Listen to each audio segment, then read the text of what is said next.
father made the choice, and he was an imam himself and still is. He made the choice to come to Australia because it was a non-Muslim country. Now, if we knew that after 30 years we're going to have burqas running around and mosques being erected in every corner and people proposing Sharia law against democracy in this country, we wouldn't have come. I believe that the entire religion needs a review. I believe that there are certain books that need to be banned from this country. There are books that are regarded the second book after the Quran.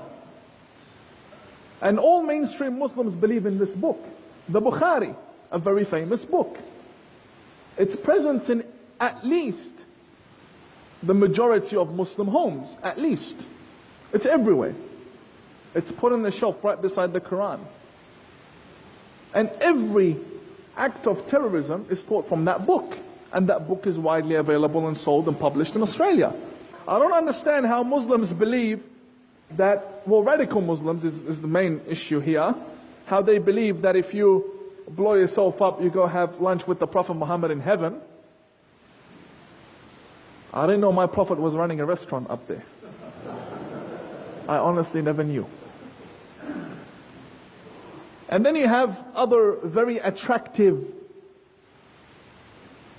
statements that they state, that you go and you get 72 virgins.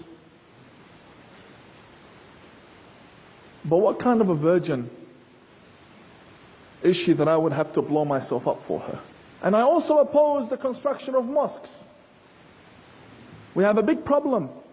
Changing this country is something I am against. You can have one mosque in Adelaide, which is the oldest mosque, and then you can have centers. You can have educational centers. You can rent out university theaters, community centers.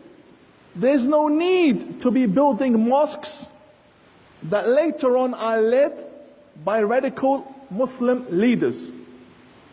Some of them don't find success in radicalizing the youth that come to the mosque to worship God. So what do?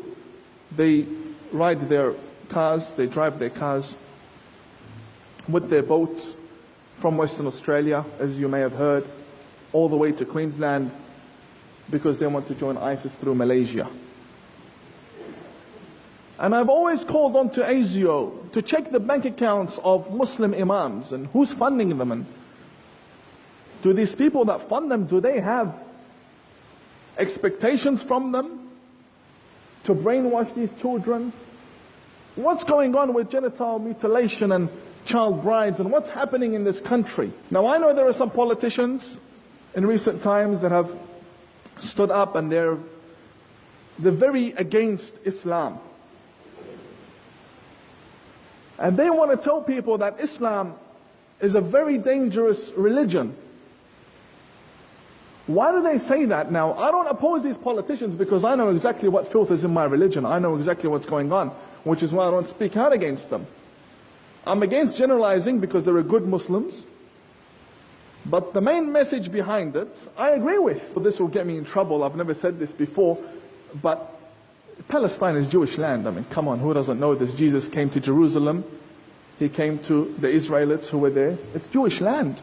It's about time the female politicians stop dressing in headscarves when they go to Muslim countries. I know it's good to respect other people, but if you're the foreign minister, you're a foreign minister with your uniform and your badge, and if they don't respect you as a woman to come and dress in what you like to dress, then that's a country we don't want their embassy, we don't want anything to do with them. If they don't respect our foreign minister, regardless of what country that is. Look, this is Australia. This is what it is.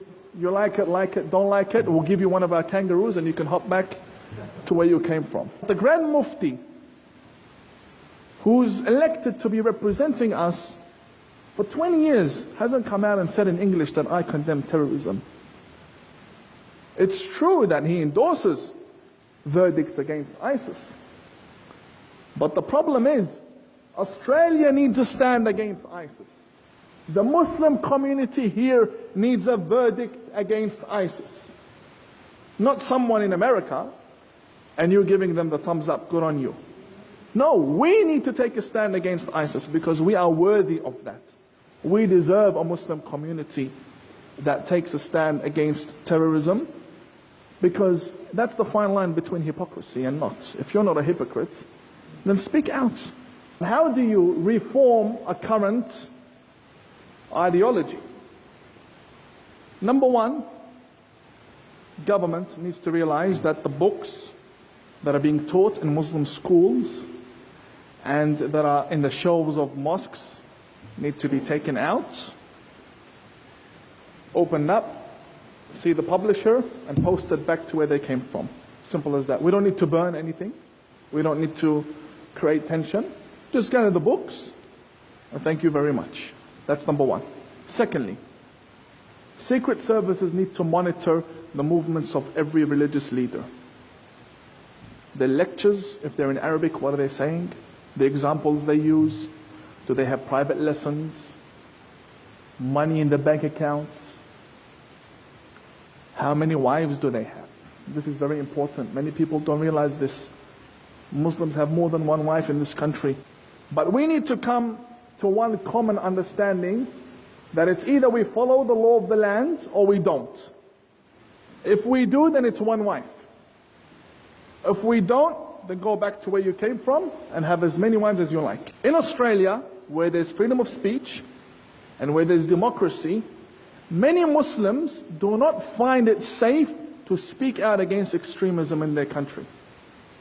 At all. And when I say they're afraid, they're not afraid of isolation, they're afraid of death. And I've been very close to that. And God saved me many times.